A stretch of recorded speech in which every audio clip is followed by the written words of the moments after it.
Assalamualaikum warahmatullahi wabarakatuh. Perkenalkan, nama saya Safa Tasya Karmila. Saya adalah mahasiswa di Universitas Islam Negeri Raden Mas Said Surakarta dengan jurusan Pendidikan Guru Madrasah Ibtidaiyah kelas 2E dengan NIM 223141164. Jadi, video ini dibuat untuk memenuhi tugas ujian akhir semester mata kuliah bimbingan konseling dengan dosen pengampu Ibu Khalifatul Hasanah MPDI. Di sini saya akan membahas tentang dua materi dan satu contoh kasus. Yang pertama, saya akan membahas tentang teori behaviorisme dalam bimbingan konseling, dan yang kedua saya akan membahas tentang RET, Rational Emotive Therapy dalam bimbingan konseling, dan yang ketiga adalah contoh kasus dari teori yang di atas. Oke, kita masuk ke materi kita yang pertama, yaitu teori konseling behaviorisme. Apa sih behaviorisme itu? Siapa sih pendirinya? Bagaimana sih asal-usulnya? Mari kita bahas. Oke, sebelum kita masuk ke dalam teori konseling behaviorisme, kita harus paham apa sih konseling itu. Nah, menurut American School Counselor Association atau ASCA, konseling merupakan hubungan tatap muka yang bersifat rahasia, penuh dengan sikap penerimaan dan pemberian kesempatan dari konselor kepada klien. Nah, di sini konselor itu mempergunakan pengetahuan dan keterampilannya untuk membantu kliennya dalam menyelesaikan masalah. Nah, behaviorisme sendiri merupakan aliran dalam psikologi yang didirikan oleh John B. Watson pada tahun 1913 yang kemudian digerakkan oleh Bruce Frederick Skinner. Behaviorisme lahir sebagai reaksi antara psikoanalisis yang berbicara tentang alam bawah yang tidak tampak. Nah, dapat kita simpulkan bahwa pengertian dari konseling behaviorisme merupakan sebuah proses konseling bantuan yang diberikan oleh konselor kepada si klien dalam penyelesaian masalah menggunakan pendekatan-pendekatan tingkah laku.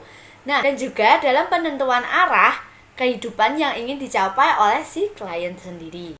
Aspek penting dalam terapi behavioristik adalah bahwa perilaku itu dapat didefinisikan secara operasional dan dapat diamati dan diukur. Yang selanjutnya itu adalah tujuan dari konseling behavior. Pendekatan behavior bertujuan untuk menghilangkan tingkah laku yang tidak sesuai dan yang salah, dan kemudian membentuk tingkah laku yang baru. Yang selanjutnya itu ada konsep-konsep teori behavioral. Nah, hal yang paling mendasar dalam konsep behavioral adalah penggunaan konsep-konsep behavioral dalam pelaksanaan konseling, seperti konsep reinforcement yang merupakan bentuk aspirasi dari teori pengkondisian klasik, Pavlov, dan pengkondisian operan dan Skinner. Oke, selanjutnya kita masuk ke metode-metode konseling behavioral. Apa saja sih metode yang ada dalam konseling behavioral? Oke, yang pertama itu adalah operant learning. Operant learning merupakan gabungan dari dua conditioning dari Pavlov dan Skinner. Nah, pendekatan ini memfokuskan pada penguatan reinforcement dalam pembentukan perilaku klien yang dikehendaki. Yang kedua itu adalah social modeling. Nah, pendekatan belajar social modeling ini bertolak dari pendapat Bandura tentang tiga sistem yang terpisah namun merupakan sistem pengaturan yang saling berkaitan. Dan yang ketiga itu adalah cognitive learning. Apa sih cognitive learning itu? Nah, cognitive learning ini merupakan metode di mana pengajarannya itu secara verbal, kontak antara konselor dengan klien, dan bermain peran. Pendekatan ini terdiri atas persuasi dan argumentasi yang diarahkan kepada perubahan-perubahan ide yang tidak rasional. Yang keempat atau yang terakhir itu adalah emotional learning. Apa sih emotional learning itu? Nah, metode ini diterapkan pada individu yang memiliki kecemasan. Nah, pelaksanaannya ini dilakukan dengan sangat rileks dan menghadirkan rangsangan yang menimbulkan kecemasan bersama, suatu rangsangan yang menyenangkan. Oke, kita masuk ke teori yang kedua, yaitu teori Rational Emotive Therapy. Nah, kita masuk ke pengertian dari Rational Emotive Therapy. Nah, Rational Emotive Therapy ini merupakan aliran psikoterapi yang berlandaskan asumsi bahwa manusia itu dilahirkan dengan potensi, baik berpikir rasional dan jujur atau berpikir irasional dan jahat.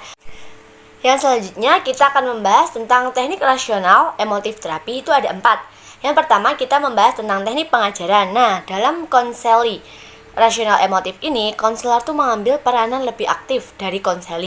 Dan yang kedua itu adalah teknik persuasi. Nah, di sini teknik persuasi ini tuh meyakinkan atau mengubah pandangan karena pandangan yang dikemukakan itu tidaklah benar. Konselor tuh langsung mencoba meyakinkan, mengemukakan berbagai asumsi atau argumentasi untuk menunjukkan apa yang dianggap konseli itu benar. Dan yang ketiga itu ada teknik konfrontasi. Dan yang terakhir, teknik pemberian tugas.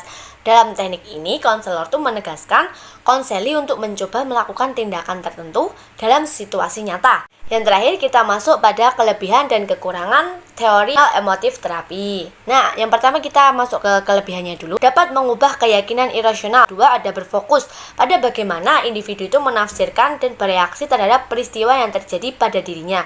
Yang ketiga itu ada mengajarkan anggota kelompok untuk melakukan terapi sendiri tanpa tergantung pada konselor. Jadi kita masuk ke kekurangan rasional emotif terapi ini. Yang pertama, dalam melakukan konseling itu, nah konseling ini kapasitasnya tuh lebih rendah yang mungkin memerlukan waktu lebih lama. Kedua, fokus dalam terapi ini tuh adalah pemikiran dan tindakan, bukan hanya mengikuti perasaan saja. Dan yang ketiga, terlalu konfrontatif dan mengabaikan masa lalu. Nah, contoh kasus yang saya ambil ini berdasarkan pengalaman yang ada di lingkungan saya. Jadi, saya memiliki tetangga. Nah, dia tuh memiliki 2 orang anak. Menerapkan pola asuh yang otoriter. Jadi, anak-anak mereka itu berada di bawah tekanan orang. Nah, dia tuh selalu berada di bawah tekanan orang tuanya. Entah dia tuh ingin belajar di mana, mau pergi kemana. Di rumah mereka sendiri tuh dia tidak dapat berekspresi dengan dirinya sendiri. Dan dia itu justru membunuh karakter dan kepribadian anaknya itu sendiri karena terlalu terkekangnya dengan perkataan orang tuanya. Hingga pada suatu hari si anak ini mencoba bermain keluar dengan teman-teman sebayanya karena dia tuh merasa dia udah besar, dia nggak perlu dia udah besar, dia bisa menjaga dirinya sendiri. Dan teman-temannya ini menawarkan kepada si anak ini, si kakak ini menawarkan dengan hal-hal yang belum pernah dia coba sebelumnya, seperti minuman keras, kayak merokok. Dia merasa bebas karena nggak ada tekanan dari orang tuanya. Dapat kita simpulkan dari contoh kasus di atas, di lingkungan merupakan faktor pendukung perkembangan psikologi manusia. Lingkungan yang kondusif serta jauh dari sifat-sifat negatif itu akan menciptakan manusia yang memiliki kecerdasan dan perkembangan yang maksimal.